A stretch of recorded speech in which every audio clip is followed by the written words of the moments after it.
You had almost about 6 billion. How did you use that money? I'm an addict with a high intake.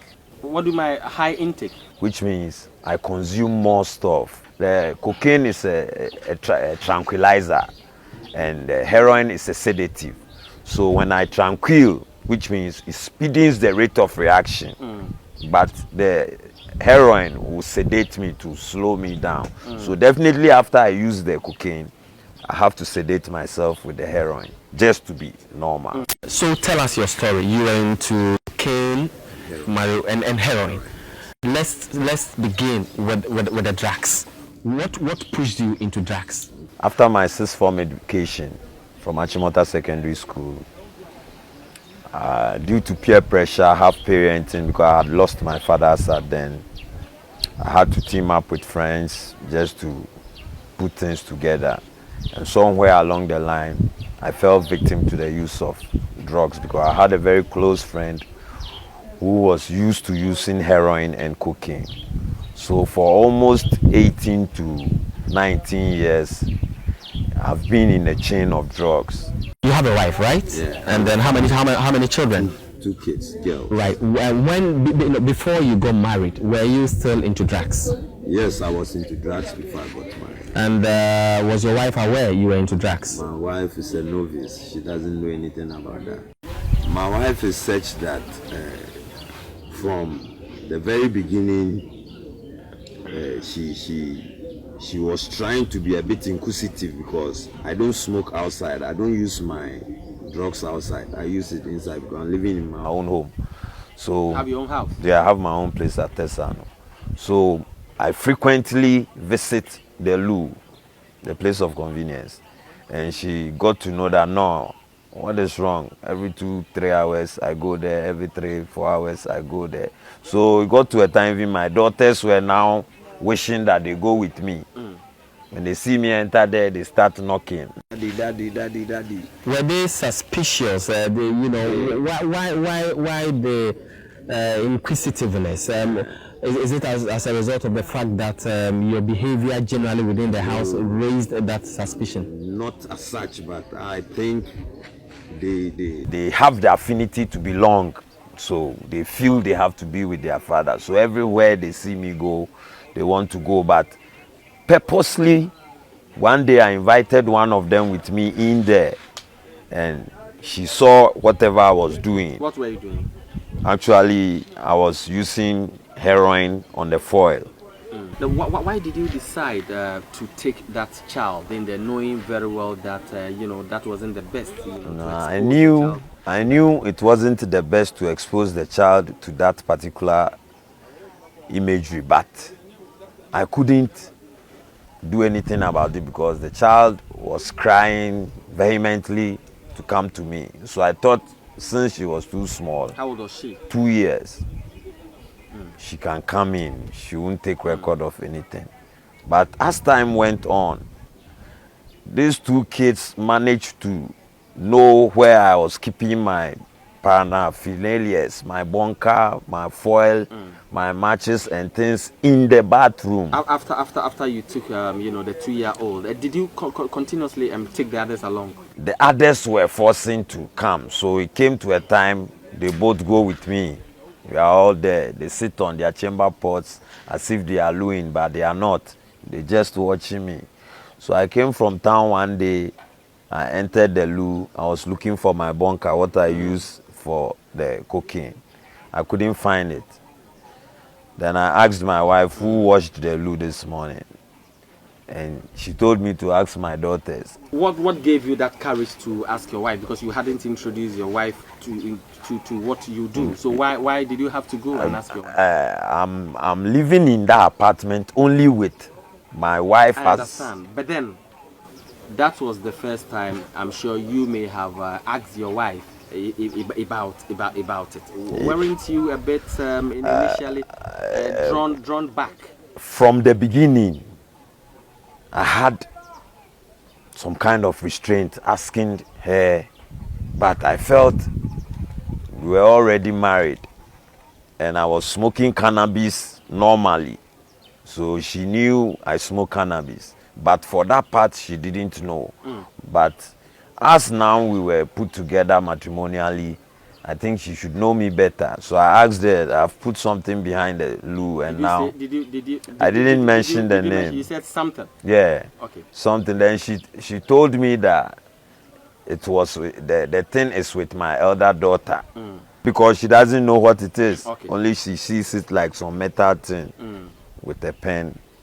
So I was just about to contact my daughter and ask for what she took there, and she brought it to me that mommy wanted to throw it away. So she's keeping it for me. She moved it from her panty and gave it to me.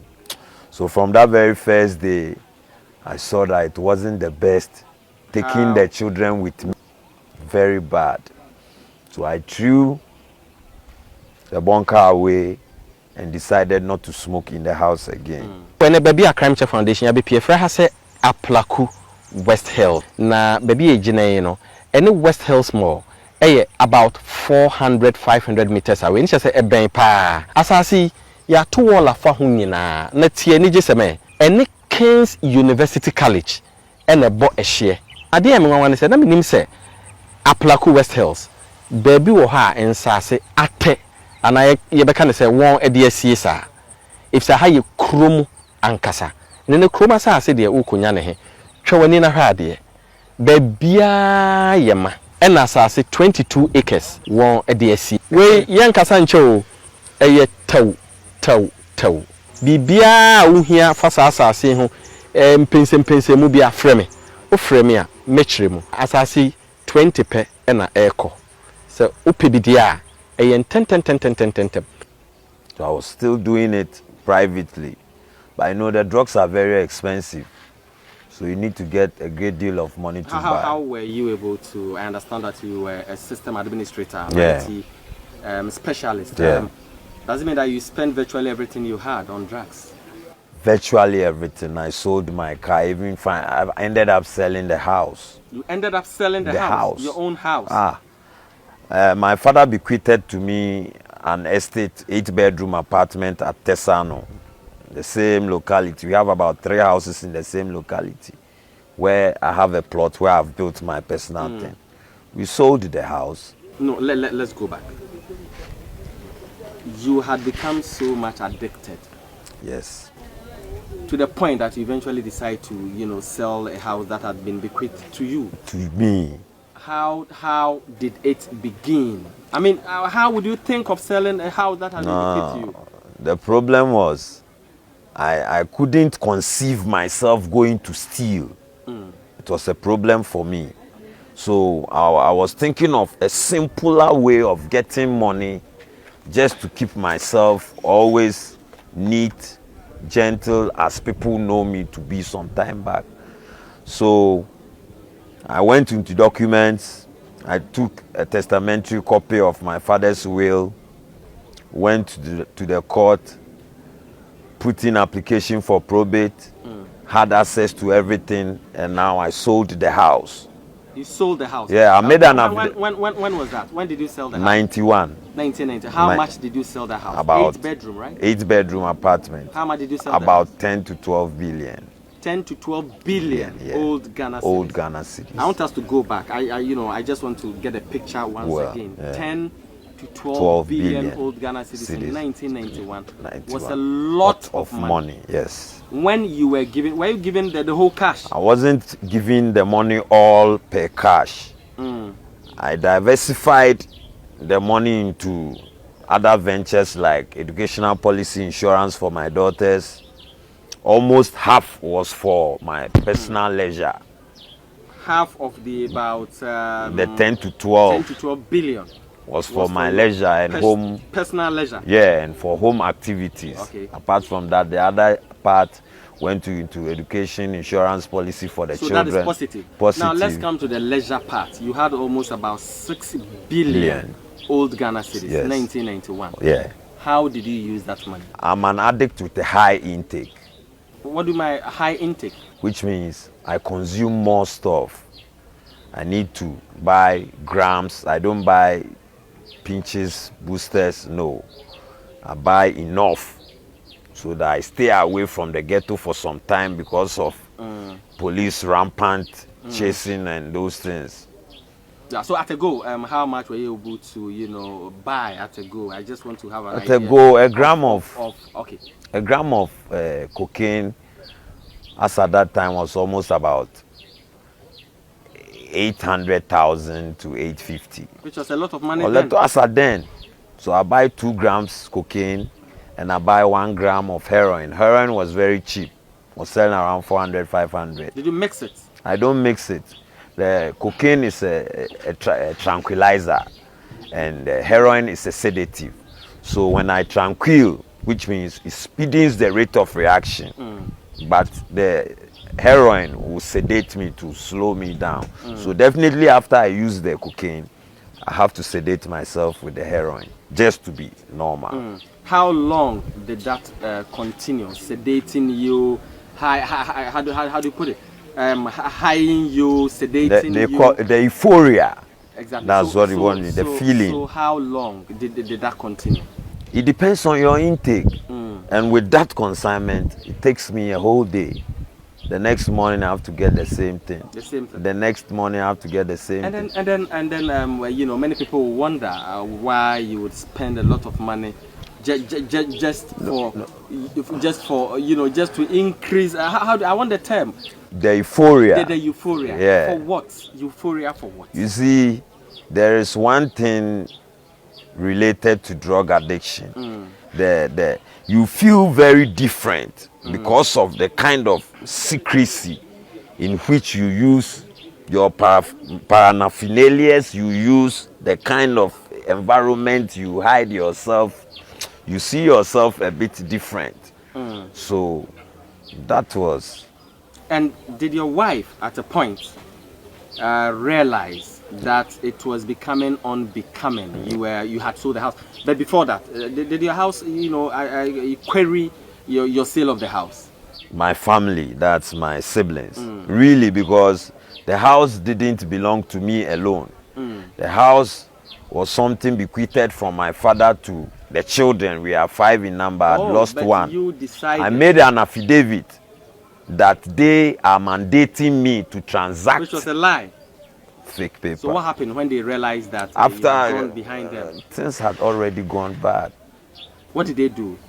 Everybody, you know, the pressure, the stress, the disappointments, the expressions on their faces. Did you feel any, you know, sign of remorse? Really, I felt like I shouldn't have done that, but because of Did they threaten you? Some of your brothers? Course, even with the police, to the extent that we had to go back to the buyer and try, but they had transferred all the documents and everything already.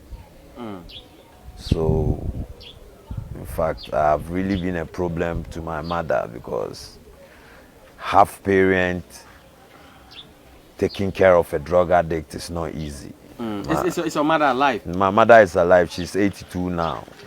She comes to visit you? Yeah, you. she comes to visit. Now let's revisit your life. A system administrator. Yeah. You have what it takes, you know, to be economically and financially independent. Of course. But because of drugs, yes, you find yourself in prison. Yes. Casting your mind back. Yeah. How has your life been like? When I look back to my drug days and I compare it to today, I feel I'm better off. I'm at peace. Good. Before we look at how peaceful you have become, let's go back to the courts. Yeah. When you were eventually taken to court, what happened over there? We went to court. They read the statement of offense. They asked me guilty or not guilty. All that time I was in the mood of techie. What's the meaning of mood of techie? The techie is the withdrawal symptoms. When you don't get the drug, there are some kind of feelings that you have. You feel very cold even when the sun is very hot. Really? Yeah. You have spent all the money. Everything is finished. I've sold my TV. I've sold everything in the hall was gone. No, take your time. After selling the house, yeah, you came back to sell your television. Yes. Because I wasn't living in the house that I sold. I was living in a different apartment which belongs to me. That the one I sold was my father's property. That So was what happened to bequeathed. your personal apartment that you put up yourself? That's where presently my wife and children are living in.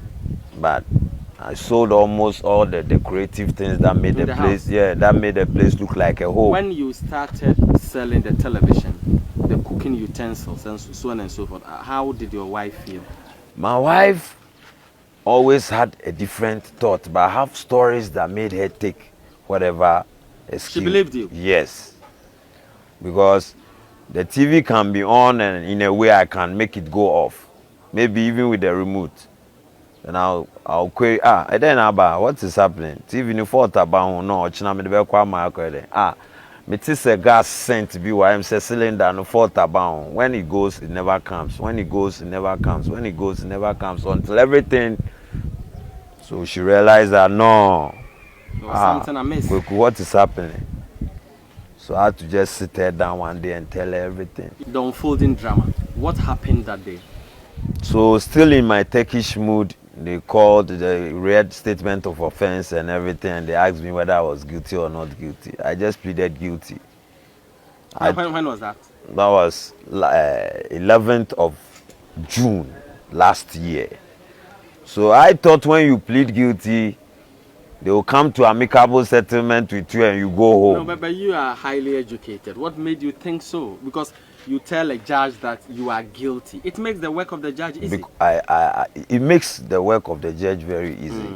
After pleading guilty, I gave an explanation of my drug background.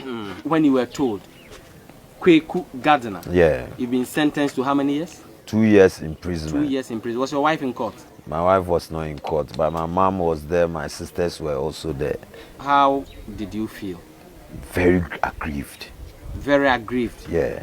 With yourself? With myself, yes. Did you cry? I didn't actually cry, but tears came because I've been a thorn in the flesh of my parents and even in the society, the locality I live in, and to that extent myself, because the use of the drug changes your physique, loss of weight, your features will change, and you look shabby, and a whole lot Did you look shabby? Were people around your locality No. now aware that you had deteriorated? No, the only part they saw was I used to be fat like this, but I was losing weight. All what I was doing to get my money was within and on the net fraud. Right. Let's quickly go to fraud. The drugs took a greater toll of your life. Yeah. Why did you decide to also go into internet fraud? Because of I needed enough money to pay for the drugs that I am craving for. So I started through a friend by browsing. And I saw that people were making money on the net. Nationality of that friend? Yeah. What's the nationality of that He's friend? a Ghanaian. Okay. Ghanaian friend. People are making money. And he taught me how to hack accounts and all those things. So it was through these same processes that I fell victim to. Were you successful when you started the hacking, hacking? I've been successful and on a number of occasions. Can you tell us how much money did you get at a point from hacking other people's accounts? It depends on the value in the account. And can you give us an instance? I wouldn't call the company's name, but I've made about 15 to 20 billion from a top company in Ghana, brewery. 15 to 20 billion. Old Ghana cities. Old Ghana cities. Are you sure of what you are talking about? I'm telling you reality. No. What did you use? How did it come about? And what did you use that money for? I am telling you all I use. I don't like I'm not the type that I keep running after women, but I have my wife. I'm content with that. So you are not into womanizing? No, not at all. Now, 15 to 20 billion. What did you use the money for? I make my property, my house, fix it, everything's up there, made some small marketing thing for my wife because she's a caterer. So and you loved your wife too. I loved my wife too with my daughters. So that I wanted always any money I make sure something goes there, because I had a thought that this drug could just cut me off one day. What are these people going to live on? Was your wife aware you were into internet fraud? Yeah, my wife did know. What because advice did she give you? She on several occasions asked me to stop, because she sees me going to work, but I come home with an amount of money she doesn't expect. Nobody takes that money at the end of the month. And I'm going to I'm saying, when you may be a film for our Becassa, share. Jiwe koma mama ji cotton to my ji kwayewe. It was but she didn't suspect that maybe you were into armed robbery or no, because I wasn't going out at night. I don't leave home. I'm always in the house. Between working hours, I'm out of the house. That's at least between 8:30 to 5:36. So it was not through the drugs that brought you to prison, but the fraud. Internet fraud. What was the last straw that broke the camel's back? I got to a level of fraud to the extent that even I can come to your house and mount an AMA signboard in your house that it's a location for community hospital, government located area for community hospital. So which means you have encroached on government's land. You've encroached on government land? Yes, so then you have to consult town and country planning. I'll give you complimentary card because I'm a graphics designer myself, but with my number. So whenever you think you are consulting town and country planning, you are consulting me. So I'll negotiate with you on basis of what? Amicable settlement, so that we change the location. That will force you to make a commitment. It was based on that I was brought here. I don't know. This is a serious matter, but you are making me laugh at a point, because I'm laughing sorrowfully, because I wonder how you were able to, where that bravery came from. All is based on my academic excellence, you see. I'm sharp and I'm smart. You're one of the brightest students at Kwame Nkrumah University of Science and Technology in those days. Those days, and of Achimota to hail me. So right now, what event, what took you to the courts? What crime eventually took you? Fraud. I had a friend whom I deal with, and because of inconsistency of sharing the money, he turned out to be a third person and gave information out that it's a lie, it's not true. Most fraudsters have links at the banks. So I don't even enter the banking hall. When you say that most fraudsters have links at the banks, what do you exactly mean? Are you trying to say that some of the workers in there are complicit in some of these activities? Really. How are you able to engage them? I motivate you with money. I come, I open an account there, I deposit something small, 2,000, 3,000 there. And I tell you, oh, in the next 2-3 weeks, some 600 or 700 will be coming. So try and clear that money. I want to. When you do that, I give you a percentage. Now, my third meeting with you, I'll sit down and let you know what is going on. I'm a fraudster. This is what I do. So any money that comes through that account, 10% is yours. Wow. So you clear the money. I come. If it's ready, you give me a call. I come and sit in my car. You bring the money out. So I give you your percentage. There are always accomplices, to within the bank, yes, the when bank it comes itself. to some of these fraudulent activities. Yes. So back to the story. What amount of money were you supposed to give to the friend? Okay, we shared 50. Is it no? 500 million is now what? 50,000. 50,000 Ghana. We were supposed to share 50,000 Ghana, and I gave him 10, and he said it was too small. I wanted even to give him 8 because he didn't do anything. His is just to bring the customer, just get a location, a nice place, come and call me, go and look at the place, see that no, this place is good for the work. Then I start my work. I'll come in overall, like this AMA demolition crew. I have guys I go with. We come, we paste those AMA stickers there. And you pass through the process. Everything is correct. Did he personally report you? He actually motivated the owner of the property under discussion. He went with him to the police station to report the case. You were arrested? And I was arrested. How was it like? You were in the house? I was at home one day just taking my last straw of heroin. And of course that was going to be your last straw. My last. That was your last straw. And it is my last too, by the grace of God. Right. There are many youth out there engaged in drugs. Yes. Engaged in internet fraud. Yes.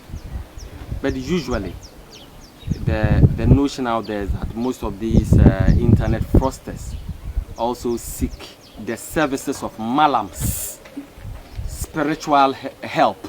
Did you seek the support of any malam? No. Or is it true that seeking spiritual help aid in the exercise? It is true. Some do that. You did that? I never did that because I have so many ways to get you convinced. I throw proposals on the site and it will catch people's attention. What advice would you give to many out there, especially the youth who claim there is no job? So engaging in internet fraud holds the key to their success.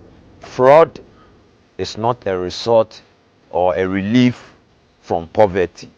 No, it will never end you nowhere than end you wearing the same uniform as I wear here. I want to take this opportunity to address our parents, to have an equivocal relationship with their children. Keep eyes on them because there are instances where your child goes out most often in the night, comes late and turns drunk. The parents don't care. All these things are the beginning of going wayward. So I want to address the youth that crime doesn't pay in general, and drug addiction is a chain you would find very hard to break. Sister Sarah, Mrs. Sarah Gardner, and my two kids, Daniela and Princess. I want to take this opportunity to render a formal apology for misconducting myself as a father over all the past years. This time, it would never happen again. Thank you. Thank you.